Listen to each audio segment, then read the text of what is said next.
Et salut tout le monde, on se retrouve pour une nouvelle révision de Swice. Aujourd'hui nous allons voir la voiture hybride en troisième, en technologie, c'est une nouvelle matière. Donc nous allons commencer tout de suite par les différents types d'énergie vus dans ce chapitre. Il y a l'énergie primaire qui se trouve à l'état naturel, par exemple le vent, le soleil, l'eau, le pétrole et le gaz, et l'énergie secondaire issue de la transformation d'une énergie primaire, par exemple l'électricité et l'essence. Et dans ce chapitre, nous avons vu également la chaîne d'information ainsi que la chaîne d'énergie. Nous allons commencer par la chaîne d'information. Donc la chaîne d'information, afin de réaliser au mieux les différentes fonctions de service du cahier des charges, la chaîne d'information permet d'acquérir des informations en vue de les traiter, ainsi que le traitement élabore alors des nouvelles informations et des ordres qu'il convient de communiquer à la chaîne d'énergie, ou à des hommes ou des machines. Donc les trois blocs fonctionnels de la chaîne d'information est le bloc acquérir qui permet de prélever des informations issues de l'utilisateur ou des capteurs du système. Et il y a le traité qui permet de faire la partie commande qui s'occupe des calculs et de la gestion du système. Elle est composée de microcontrôleurs ou d'un automate, c'est un calculateur en gros.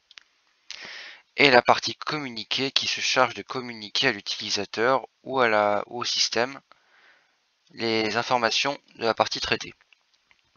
Ensuite, la chaîne d'énergie, c'est une chaîne qui assure la réalisation d'une fonction de service décrite dans le cahier des charges.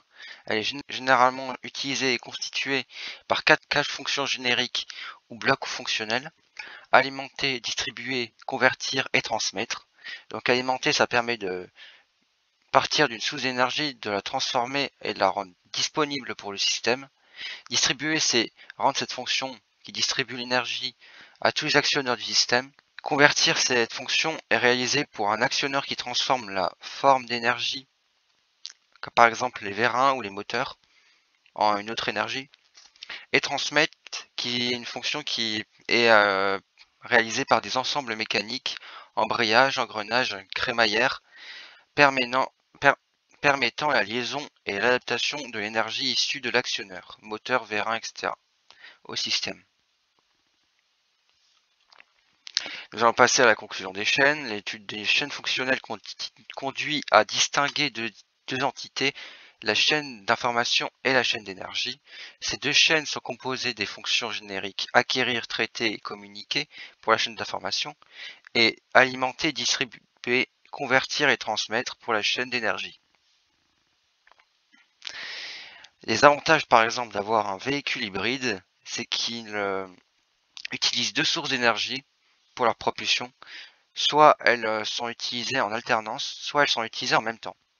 La chaîne d'énergie pourrait donc se décomposer en deux parties, une pour chacune des énergies utilisées. La voiture hybride pourrait par exemple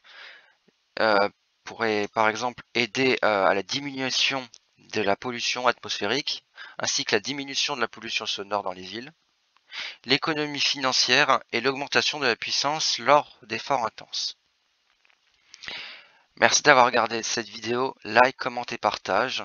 Vous pouvez maintenant réviser vos connaissances grâce au test que vous allez voir juste après qui va s'afficher. Merci et au revoir.